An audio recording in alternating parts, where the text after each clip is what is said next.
So Glee Swagwag, you're checking out One Dish, One Mic right here on 610 CKTB, or perhaps you're watching us on Facebook. If you are, hello.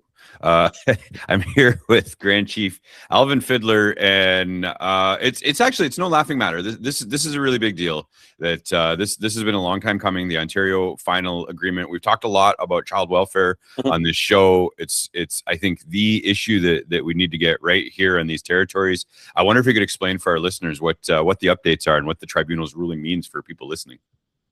Yeah, it's definitely a big deal for our communities. So Nishnawbe Nation represents 49 First Nation communities in Treaty 5 and part of Treaty 5, or Treaty 9 and part of Treaty 5 that fall within the Ontario border. So 49 communities, roughly 28, 29 are road access, and the rest are fly-in remote. And the winter road season is just winding down right now. So they'll be back to relying on airports soon. But I think for myself, as the Grand Chief of the Nishnawbe Nation, there's several components to the agreement, but I think two things stand out for me.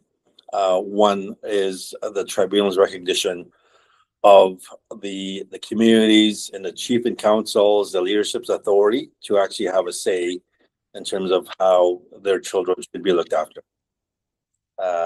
In terms of, we use, fancy words like jurisdiction and authority.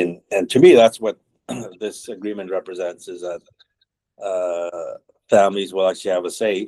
Chief and councils will actually have a say in terms of how their children will be looked after. I think the other thing that's significant for the Nishnawbe Nation, and that's why we intervened in this case back in 2016, is to ensure that the national discussion that was happening at that time also takes into consideration the unique needs of communities that are situated in NAN. And we know that it's not just NAN. We know that there's other remote communities across the country. And historically, we've been shortchanged when it comes to education or health or child welfare, that the remoteness factor was not always calculated accurately to actually reflect what is the true cost of delivering a service or a program. In this case, child welfare in a remote community like Fort Alban, or in Fort Summer, or Sandy Lake. So over these last few years, we actually worked with experts and also in partnership with ISC to create what we call a remoteness quotient table to actually figure out what these costs are. It's because traditionally, with different funding structures, you tack on 10% or 12% as a remoteness factor, and we know doesn't even come close to addressing the real costs, whether it's transportation, fuel, cost of food. So when we did this work, and we have done this work over the last 5 years or so, it's actually quite high. It's actually like 40% or 50%. So for example, my community is Musqueam, 200 people, maybe 250 people. Once this table is applied to my community, their adjustment will be like 120%, which is significant. To me, that's a big deal. And those resources that they'll get will allow them to be able to look after their kids and to ensure that our kids looked after in their homes and also in their communities. There's so much in there that I think is important for our listeners to understand. And at the heart of this, I think, has been that Canada's child welfare system has been reckless, negligent, but on an even simpler level, that it hasn't been our people that have been making decisions about our people. Can you talk about how that agency is so important and how as a leader, you're going to make sure that that's applied in a good way. Mm-hmm. Well, I mean, I'm also mindful that it was 10 years ago, back in 2016, that the Canadian Human Rights Tribunal made a ruling that Canada is discriminating against First Nation kids, especially those kids that live on reserve. And it's something we've known for a long time, that the way services like child welfare are funded is just it's shortchanging, and it's harming our children. And so we're at the mercy of a system that is broken, that was never designed to ensure that our kids are healthy, or they grow up to be happy, or to be productive members of their communities. It's just been a patchwork of stuff that created so many gaps, and as a result of that, we've lost children, or children continue to suffer, that they don't have the supports that they need right now. And to me, that's what this agreement represents, is that we are taking some of that control back for our communities. And I think I you can't see it in my office, but there's a Tikanagan in my office. Maybe I'll bring it down there, that Tikanagan. But what this Tikanagan means to me is that this beautiful baby cradle was made by my mom and dad. I'll show it to you. Probably back in 1970, 1971. It's over 50 years old. And that's how traditionally our families looked after their kids. It's mom and dad, it's families working together to ensure that their kids are nurtured and loved. But then the Tikanagan went away. Probably in the mid-70s. A nurse bought it from my mom, and it went away from my community, from my family, for close to 50 years. But a couple of years ago, probably 3 years ago, I got it back. I was able to bring it back from that family that had bought this from my mom, and I showed it to my mom. My mom passed away 2 years ago, but I got it before that, and I showed it to her, and she was so grateful that it's come back to our family. And to me, that's what, in some ways, what this is all about. These things that we had, the tools and the systems, were taken away, but we are reclaiming. We are bringing them back to our families and to our communities.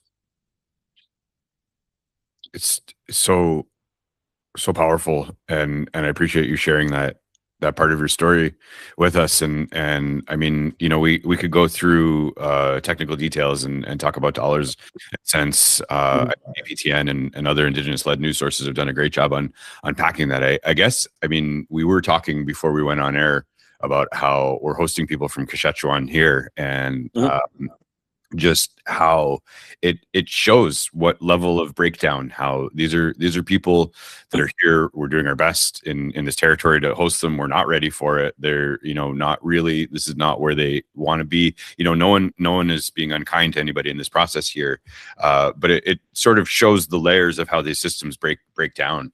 And so I wonder, I mean, getting back to the Ontario Final Agreement, but also the difference between the life of, I'm here as an urban Indigenous person, and I've always had certain sort of amenities and things that are stone's throw away. There's still problems with the Heather Winterstein inquest that's happening right now, and people really need to be watching and making sure that young First Nations woman's family gets justice, but it's a different reality and a different paradigm for Nishnawbe, Aski, Nin, and so this deal, I think, hopes to address some of those things. I just wonder if you could talk about some of the realities of the differences between our living situations and the needs of people in your territory and our territory, and how this agreement can maybe help. Yeah, I think it's something that our communities have been preparing for some time now. To actually build infrastructure, for example, at the community level. For example, I was in North Caribou Lake. I believe it was in about a month ago, where they had a grand opening celebration uh, for this beautiful family facility that they built uh, to support families that live in North Caribou Lake, and it was just really heartwarming to see children running around there, knowing that this is their space, that they're going to be safe here, that they're going to be looked after, that they're going to be nurtured, and that is playing out right across the land territory. There's communities that are building infrastructure, that they're creating capacity to train staff, and we know it's going to be a huge undertaking for that shift to happen. Making sure that community members that will be working in these places are trained, and so that's part of the transition that's happening now, is to ensure that the communities have the capacity to do this and that they are not being set up to fail. It's such an important piece of this. I should ask. So this is a ruling from the Canadian Human Rights Tribunal. How has this been received? There's an appeal period, I believe. And do you believe that there will be any appeals? Do you think that this will be accepted? What are other parties involved saying about this specific agreement? Well, it was a 3-party agreement. So it's ISC representing Canada, then the Chiefs of Ontario, and the Nishnawbe Nation, and it's something that we worked on early last year, actually by the year before, December 2024, and then to January 2025, and then it was ratified by our leadership in February of 2025. So this is an agreement that our chiefs approved and ratified over a year ago, and I hope that once the tribunal made that announcement, I think it's a week and a half ago now, that I know there's a 30-day period for anyone to appeal or to oppose it. I hope that doesn't happen, because our children have waited long enough for this shift to happen, for this change to happen, and our communities are ready. And I hope that that 30-day period, once it goes through, that then our communities can really begin in earnest to implement it and to make plans in the long term for them to be able to reinstate their own systems in terms of how they want to look after their own children. And that's what'll happen next now, is that this is funding that's locked in, and a time period that's locked in, and that's going to allow service providers, First Nations, community people to actually plan around this and to finally implement something. Is okay. All right. My last question for you. I've seen the expression and heard the phrase "this is for the children" repeated throughout the process. I want to know what that phrase means to you personally, and not just as a leader, but a parent, a community member, somebody that's affected. This is for our children. What does that mean to you, Chief? Well, for me, it's personal in a lot of ways. I mean, my wife Tisa and I, we have 2 kids. Our oldest, Jace, came through the child welfare system as a baby. Lives with fetal alcohol and all the challenges that come with that. And so we've struggled as a family to try to make sure that Jace gets the support that she needs, so that there's a bit of quality of life for her. And we know that there are many, many other Jaces out there that need help and support, not just for themselves, but but for their families as well. And that's something that I talk about sometimes. That I'm not a child welfare expert by any means, but when it comes to being a dad, yeah, I can call myself an expert because it's something we've lived with for many years, and for the last 25 years, and having to navigate your way through these broken systems, whether it's child welfare or trying to navigate your way through a health system that's complicated, or education. But I'm hoping that this one piece will help sort of lay the foundation in terms of how our children will be looked after in the Nan territory, because it's